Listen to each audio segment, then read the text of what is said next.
Good evening. My name is GOGO LATORTUE, and welcome to For Diaspora TV. We're over here at Three Tides Restaurant and Bar. We're in beautiful Port Saint Lucie, Florida. Every week, the goal is to seek out and have conversations with those that I describe as movers and shakers within the community. This evening is no different. I have the privilege of sitting here and having this conversation with Father YVES GEFFRARD, which I believe during the conversation there's a whole lot of new information that you guys will acquire. Father YVES, thank you so much for being here, and it's an honor to be able to have this conversation with you. Welcome. Thank you, GOGO. It's a pleasure for me to be here. And like you mentioned to me earlier, you want to know who I am.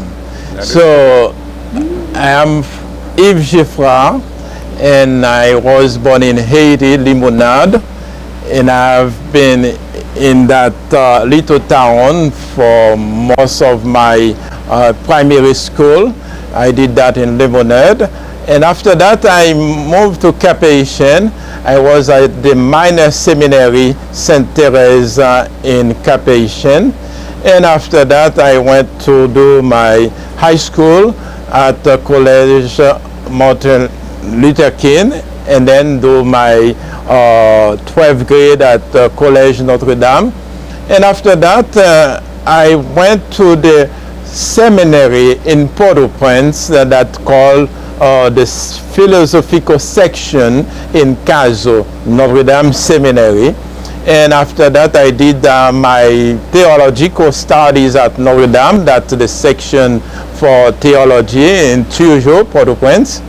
And after that I have my bachelor degree in theology with the University of Pontificia Urbana in Rome. So to show the kids how I learned from when I went to church, I always sometimes memorize the preaching of the priest, and then pass that to the other kids, and then use some bread and then cola to give them the body of Christ. Wow. Since I was very little. Wow. And after that, that's why after my primary school, I went to the minor seminary in Cap Haitien. So that's from it early sounds on. like this was a calling. That's right. This was a calling because I went to Catholic school and I used to be an altar boy. And my favorite part of being the altar boy is when I was the one that got to ring the bell. And that was the highlight for me. But it sounds like you had this from that maturity, that dedication from that young age. That's right. So sorry to stop you. So from there, where I was out, riding my bicycle and playing all sorts of games, where you were actually meditating or practicing the priest, Yeah. Okay. So that's right. And then after my years of being an altar boy, and I went to the minor seminary. After that, I went to do the philosophical studies, and I went to do my theological studies, and I was not ordained in Haiti. Permit me again. During these years growing up, there was never a doubt or a deviation, maybe, no? There was a doubt, not from me, because when I was in Haiti, it was in 1991, I was the coordinator for the Alternative, that was the newspaper for the seminary. And I used to write some articles about what's going on in Haiti, right, and as well at the seminary. Mm-hmm. So my bishop at that time, he was not really for the government. It was Aristide, okay, and they gave a coup d'etat to Aristide, and at that time the seminary and almost all the schools in Haiti were closed, but the seminary was still working. And since I was like the coordinator for the alternative, that the newspaper for the seminary, like a review for the seminary, and I decided to gather all the seminarians to tell them we need to do something, because we cannot be the only faculty in Haiti to work while all the universities and all the schools are closed. And because of that, my bishop was not happy with that, and he decided not to ordain me a priest.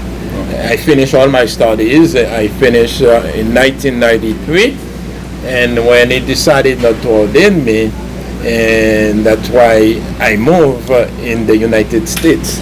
So when I came in the United States, I did some studies as well. I went to Notre Dame Seminary in New Orleans, where I did have my Master of Divinity at Notre Dame in New Orleans. So after that study, I went as well, before I went to study for my master degree in theology, I was studying community organizing, I taught in Miami, and where I was as well becoming an organizer for Justice for All in Broward. And organizing the community, meeting with all the clergy, the pastors, priests, and when there is a problem in the community, we stand together to defend the Haitian people or the community, the marginalized community at large. So I was doing that work as well. I have a quick question. In the transition where the bishop did not want to ordain you, is that kind of what propelled you to say, okay, if I can't get it done here, let me go over to the States to get it done? Was that part of it? Part of it. Okay. Because I was thinking, if I cannot realize my dream in Haiti, one way I or will another. get it anywhere, another place. And I did mention that to my bishop. I told him, you know, since I have the calling, it's God calling me. Absolutely. You will be an instrument in the hands of God to ordain me. Right. But the person who called me is God. And that can happen any place, anywhere.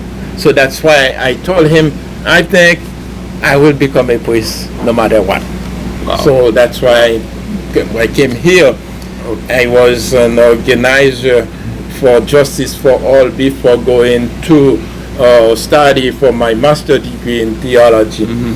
At that time, there was no policeman in Fort Lauderdale, Haitian police.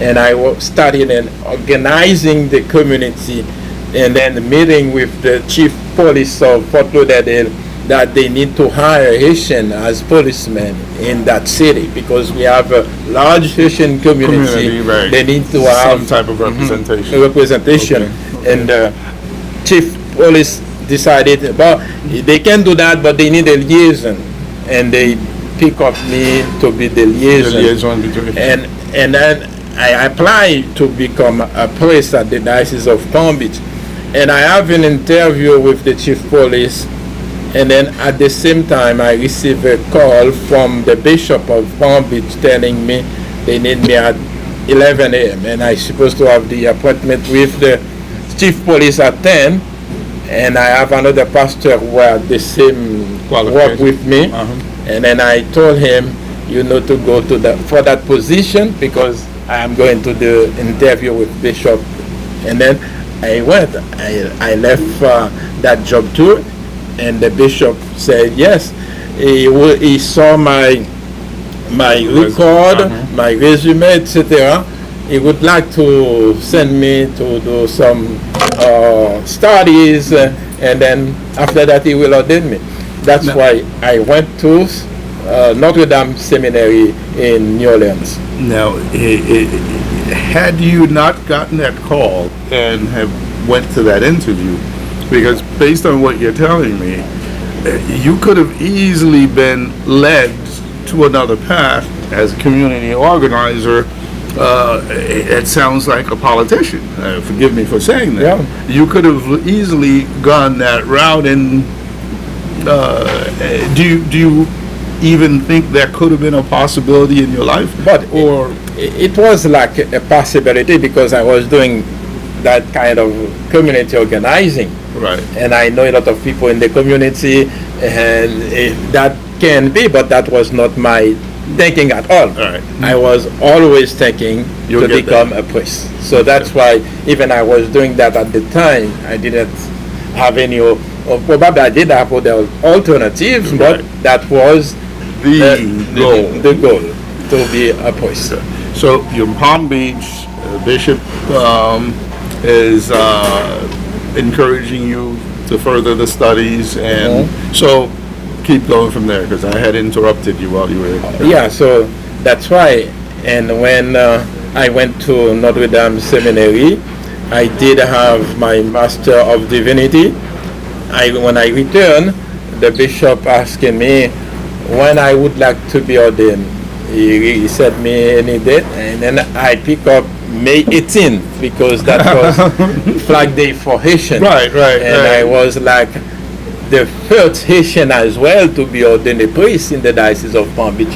First black, Really? first Haitian to become a priest in 2001. Wow. I become like, I was in the newspaper, and that's one of the reasons when Obama became as the first black to be a president, there was a Sun Sentinel newspaper make a profile with me, Barack Obama and other leaders who were first in their field in that newspaper, and asking me what advice I can give Obama since I was ordained in 2001 and Obama became a president in 2008. Right. So that's one of the reasons, and then they asked me what I can give as advice for Obama as the first black to be a president. So just to let you know, when I became a priest, I was like the trailblazer. I was the first one, first Haitian, first black to be a priest in the Diocese of Palm Beach. Wow. Father Yves, I've known you for many years, and that part I did not know. I did not know that in Palm Beach 2001 you were the trailblazer, as you put it, in that field. So how were you received by that parish? What was the Yeah, because my first parish was a white community. It was 95% of the people. It was in Boca Raton, Our Lady of Lourdes in Boca Raton.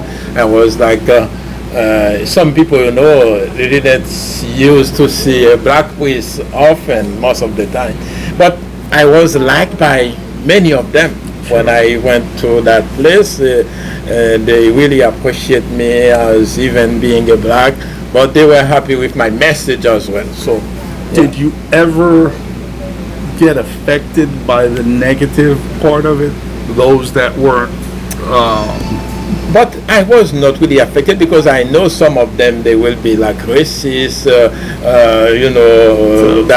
that can happen. Right. And those, they are not really many. But you will find once in a while, you can find someone telling, I never think there will be a black priest. He once told me once, I never saw a black priest before. Wow. Those kind of things, you will hear those things, but they don't affect me as who I am. And you know who you are, you know your values. Yeah, so I don't pay attention, but not often. But the majority, most of the time, they really welcome me. Good. Now, from Palm Beach, how long were you down in Palm Beach? I was down in Boca. In Boca for 3 years. 3 years, and then you moved where? I moved to Holy Spirit Catholic Church in London. Okay. And after that, I went to Our Lady of Lourdes, Our Lady Queen. I was at Our Lady of Lourdes, and I went to Our Lady Queen of the Apostles, Our Lady Queen of the Apostles in Wild Palm Beach. And I stayed there for 4 years, and at the same time, I was the parochial vicar for Sacred Heart Church in Lake Worth. But before, when I went to those position in 2003, Bishop O'Malley, he used to be the cardinal for Boston, the Archdiocese in Boston. He was in Palm Beach for just 1 year, and at that time he did appointed me as the coordinator for the Haitian ministry in the Diocese of Palm Beach. So, and I have been in that position since then.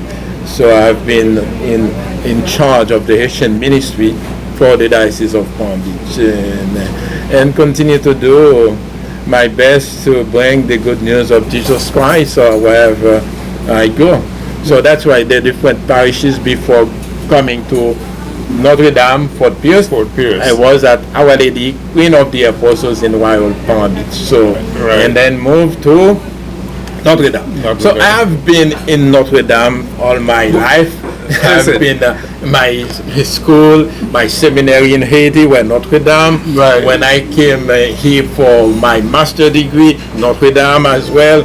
And my first assignment was Notre Dame, and my second was Notre Dame, and now I am at Notre Dame. So that's, I don't know. So that's something very funny to see. All my places I went has been Notre Dame. Now, I've known you for a long time, so you've been at Notre Dame now for 16 years. 16 years in Fort Pierce. Now,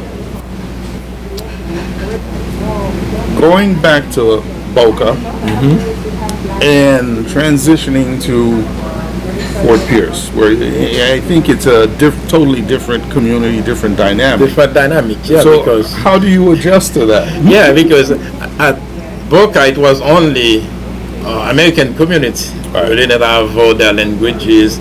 So when I came in Fort Pierce, it was a little bit different. You have a Haitian community, but I was trying, we didn't have really an American community. It was largely Haitian. And when I came here, I decided to have English masses. And I started to have English masses, but we did have one mass in English before I came. It was seasonal for the snowbirds. When they came here for 6 months, we have just one mass. But when I get here, I open it. I did have one mass on Saturday in English at 5, and then another one at 8 a.m. on Sunday in English. And I open it when they see a lot of people are coming. I have a night party as well in English, and I just have just one in Creole every Sunday at 11 a.m. So I really organize the Notre Dame community. Not only it was mainly Haitian, but when I came here, it really, we have more American now than Haitians in the community. Right. I remember distinctly my mother and father when they moved down to Port Saint Lucie. They were so happy because they, of course, attended your Notre church. Dame. That's right. And that was their place. They always spoke very highly of you. And wow. Now let me divert back to you. Yeah. Now, being at Notre Dame in Fort Pierce, you have the English masses, the Creole masses.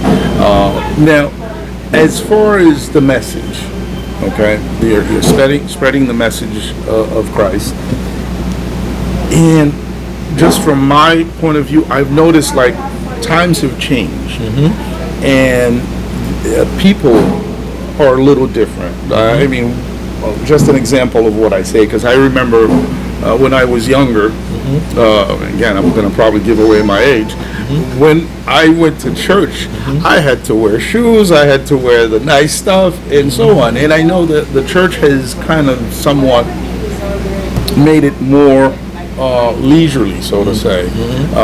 Is that to attract or accept more people within the church? But not for the Haitian community, people still dress up to come to church. The American community a little bit different. Some they can come even with their sandals. They don't really care too much about dressing. But for the Haitian, they still really dress up to come to mass. Still, right. I guess the Haitian community, because like I grew up here. Yeah, I grew that's up right. here in the States, and I went to Catholic school here and went to church here with American folks. And back then, everybody was, Dress up as well. dressed up as well. So I was always wondering when that transition, is it okay with the church? Is it something the church opened up to allow people to come dressed as they feel comfortable? Yeah, or? so it's since Vatican II that's where there is a change in the Catholic Church. Since that, you have even the language. Before, the Mass was in Latin. You didn't have Mass in English, in Creole, in French. It was in Latin. Since 1963, the church made that change, and they open that means to the modern world, where people now they encourage the faithful to be part of the mass. Not only before, the priest doing everything by himself. The priest readings, everything, singing, almost everything was done by the priest. And now the church wants to involve the community that they will be part of what's going on. So since then, you have a lot of change in the Catholic Church. And I did not know that. That back in the early days, it used to be in Latin. That's so right. Who's besides the priest? Who else used to speak Latin? But the faithful, they were. That's the beauty. Even in Haiti, people they cannot read, but they can repeat some Latin phrase easily, singing in Latin for you. Repeating and singing, do they understand the meaning? They don't understand it, but they can repeat it. So that's the mystery about it as well. They used to have Mass in Latin. And then the people, even they don't understand, but they were able, but they were more faithful to come to Mass than now, since the Mass is in the vernacular language of the people. So you used to have more people coming to Mass, even they didn't understand the language. That was the mystery. Wow, yeah, that is because I would think if when I'm sitting, when I'm hearing the message, I want to, because a lot of times in church there are certain messages that you relate to. Even the Mass was in Latin, but the message, the praise, that was in the vernacular language of the people. Gotcha. Okay, so that was the difference. But all the parts of the Mass were in Latin. Right. There's a song my uncle loves to sing, and I believe it's all in Latin. It's a Liberame. That's yes. Liberame. That's in Latin. It's Deliver Me. That's the song most of the time for the repose of the soul of a deceased person who died. They sing, most of the time they sing that song in funerals. Liberame. Now, it's in Latin, but is there anywhere where there's a translation of the words? Yeah, that's right. Okay. Even in some books, they are part in Latin and part in English, French, or Creole. They used to have that. Okay. But now the church wants the message and the Mass to be done in the vernacular language of the people. Right. Especially Pope Francis was very into that, because you still have some churches where they celebrate Mass in Latin, and they still do it in some churches, in some dioceses. But the Pope was like, track that down, saying no, they're supposed to do the Mass in the language of the people, of course. instead going back to Latin. Yeah. Now, within our community, the community here, now you mentioned your role as overseeing the Haitian. The other Haitian communities in the Diocese of Palm Beach. Palm Beach. You're still in that role? Yeah. How do you spread yourself so thin? But we have meetings sometimes with the other Haitian priests, and when we have an activity for the whole Haitian community, we have gathered them together most of the time, and it's difficult because I am in other position. Not only I am the coordinator for the Haitian ministry in the Diocese of Palm Beach, I am as well the Secretary General for the Haitian Apostolate in the United States. So now we have Bishop Fabre, Jacques Fabre is that's the first Haitian we have as a bishop, ordinary bishop in Charleston, South Carolina. So he is like the liaison for the United States Conference of Bishops for the Haitian ministry in the U.S. And then we are working together most of the time. So I've been doing a lot of things for the Haitian, not only in the Diocese of Palm Beach, but nationally, wisely, working with other priests and especially Bishop Fabre as the new leader for the Haitian community in the U.S. now. Wow. That again, and that's why I love to have these conversations, because I know you're very active. I know you're in the community. You're doing a lot of great work within the community, but I did not know that you were reaching out so far, and I did not know that calling has been with you since you were very young, a little boy, yeah. And that's commendable. What is your vision of the church today? I mean, from you came here 16 years ago to where you brought it to, what do you think the next 16 years will look like? But for the next 16 years, I don't know how it will look like, but I know I have a vision. Well, yes, that's what I want to know. I have a vision for the church. Right. And that's why I'm involved with the young children, the young kids in the church. Every year I organize a summer camp for the children, where we have about 60 to 70 children at Notre Dame for almost 2 months. Where they come, we serve them food, we serve them as well some skills where they can learn a lot of stuff they didn't know. When we have other people coming to talk to them, we have as well sheriff coming to show them how they deal with some situation in real life in the street. So we bring those people sometime to talk to them and give them really direction how they're supposed to behave with their parents, all those things. So my vision is really thinking about the young children to be the future for the church, because the old people, we will be not here for long, and that's the problem. Now we don't have the young in the church. We have most of the people we have in the church, they are really elderly people.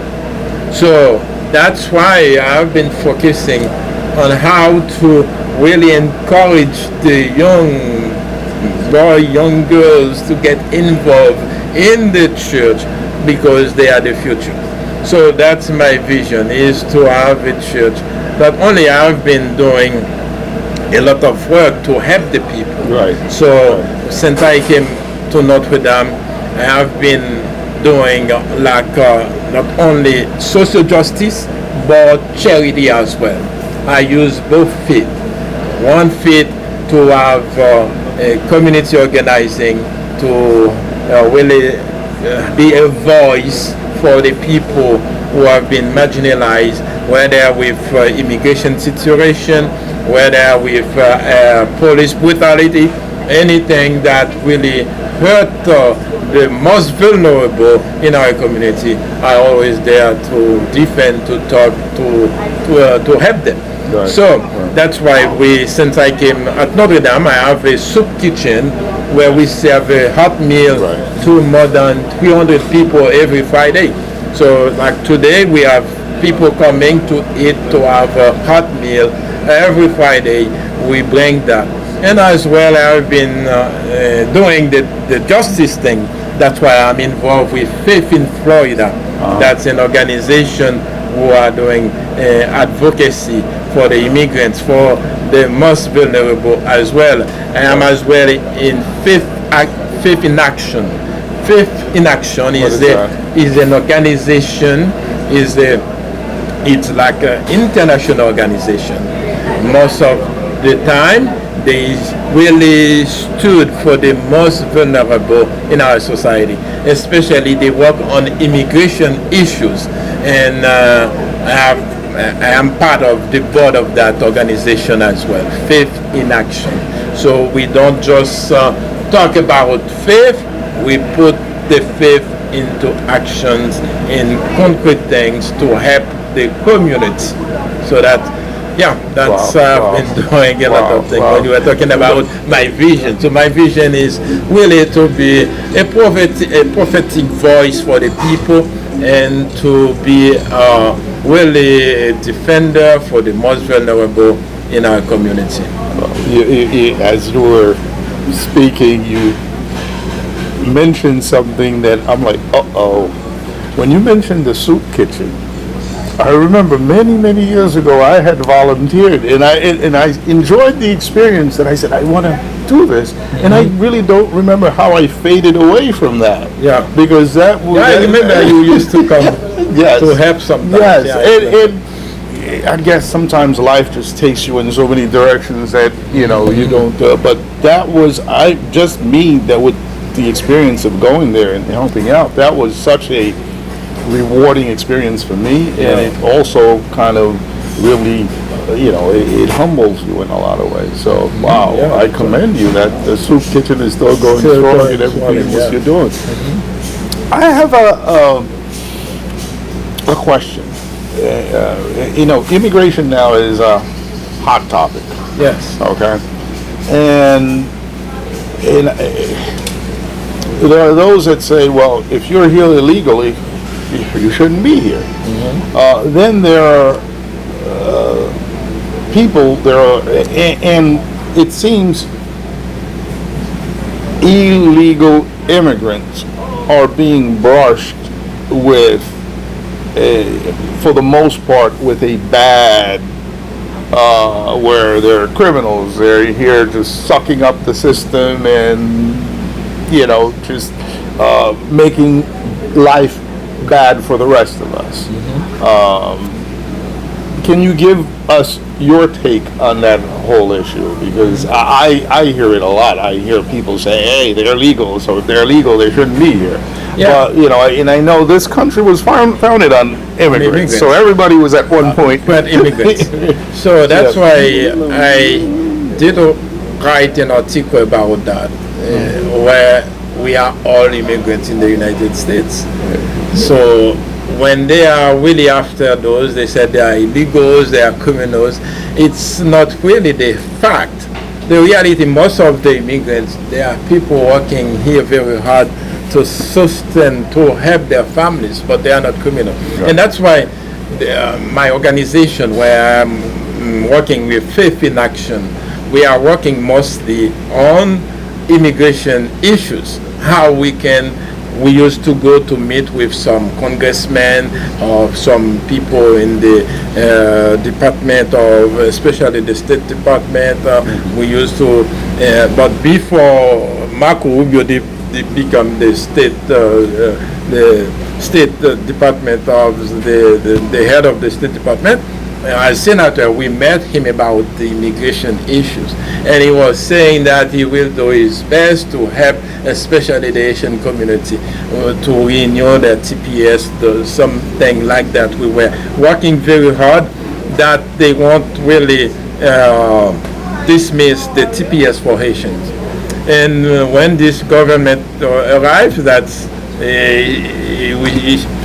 really tried to shut down everything, and we're still working on that, because it's not really fair for those who have been having TPS by Congress, not by the executive branch, for a president coming really destroy everything, it's not a good thing, and I know that something will work out anyhow. But we know what they are doing about immigrants, it's not true. It's just lies when they try to portray immigrants as being rapists, criminals, killers. That's not the fact. And as I mentioned, we are all immigrants, and even those who are chastising the immigrants, they are as well immigrants. Right. They are married with immigrants. Their wives are immigrants. So it's really a nonsense sometimes, right, but we need to accept that. Are you seeing progress within that with the people that you work with as far as TPS or possibly a transitioning to legal status? Are you seeing progress in that front, or is it... But we used to have progress, but with this administration, everything will stop. Because even we did have, for the TPS, he did say he will want to stop the TPS September 2nd, but the judge gave an order saying no, that will be the date they used to be finished, that the date that's supposed to be. And we did have an organization who are working on that as well, to when they hire lawyers to defend the status for TPS. And that's one of the reasons President Trump cannot stop that, and then he agreed to let TPS goes on until February 26th. Right. So anyway, but that's not the case. What we want is that they will renew TPS for all elections, especially with the situation the way it is in Haiti.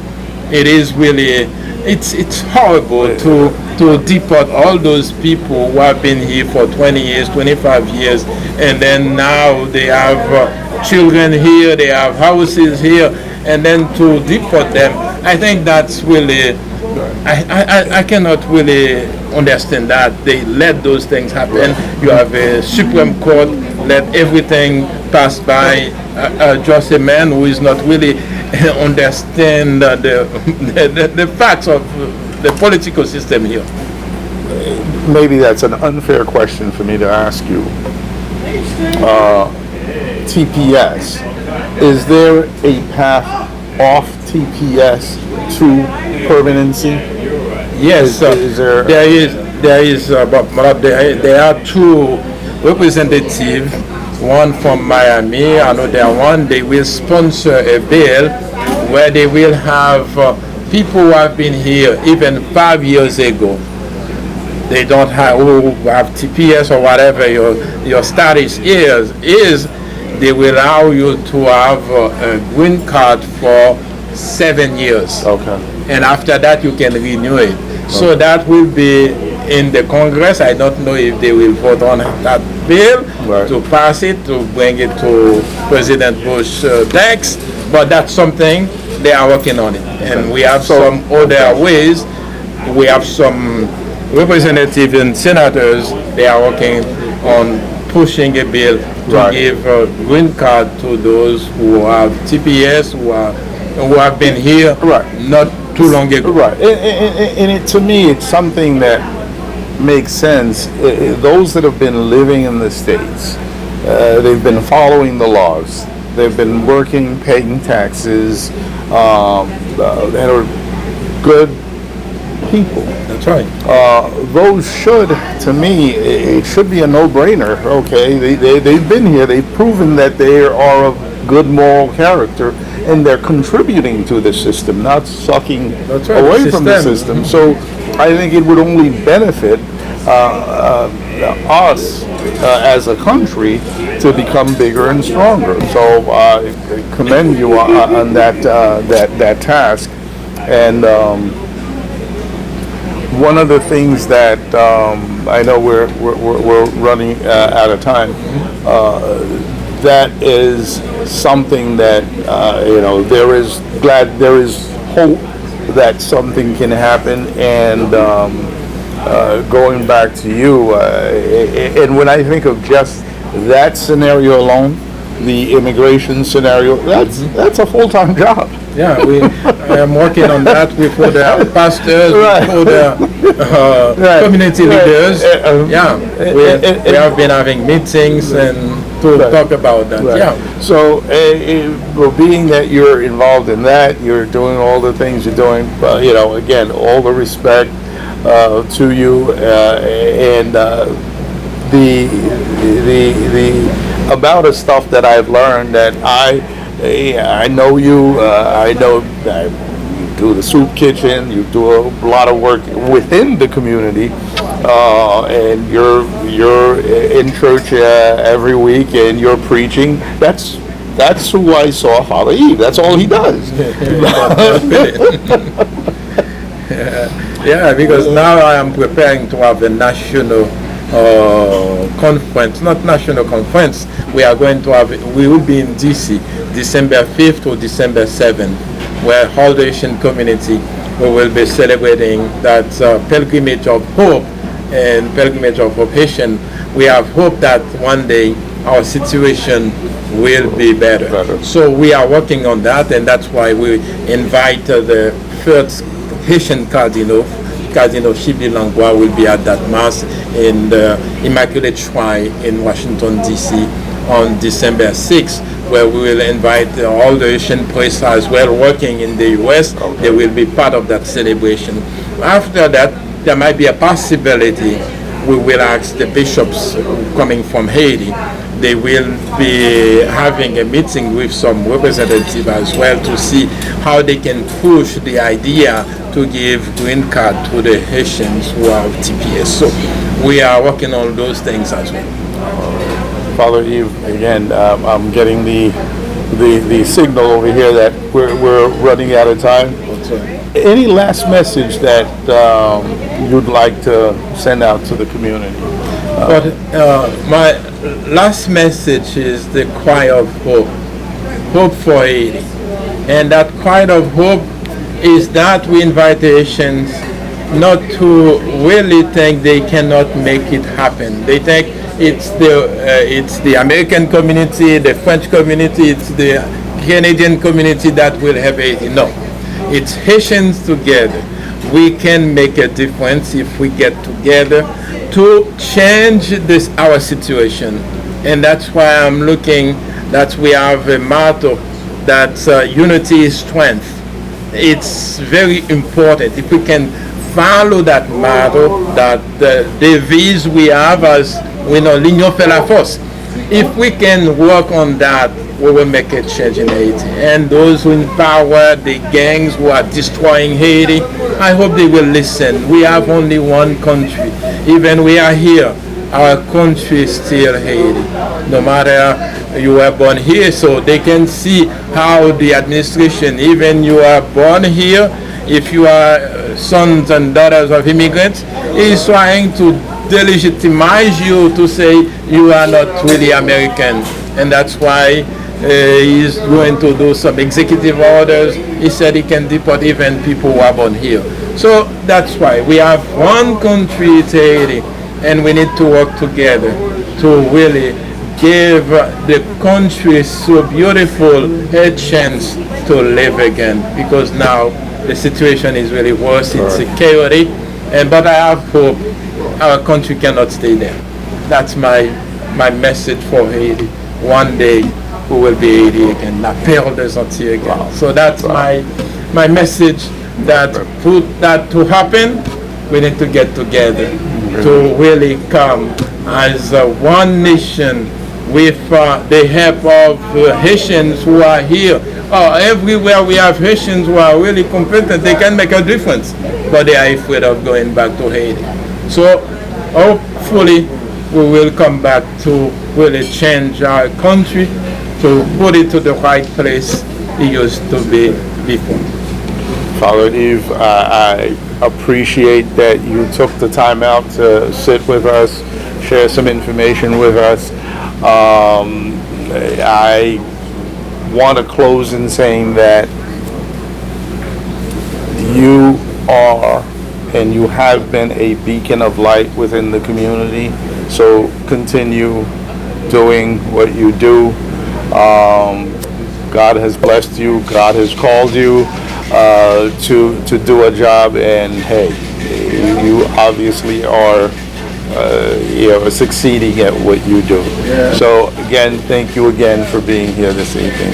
Thank you, Gogo, for inviting me. Pleasure to have you. It was a pleasure. Pleasure to have you. Once again, thank you again. Hopefully you've learned quite a bit from Father Yves, some of the messages that he shared with us. This is GOGO LATORTUE here at Three Tides Restaurant and Bar in Port St. Lucie, Florida. Have a great evening and take care of yourselves.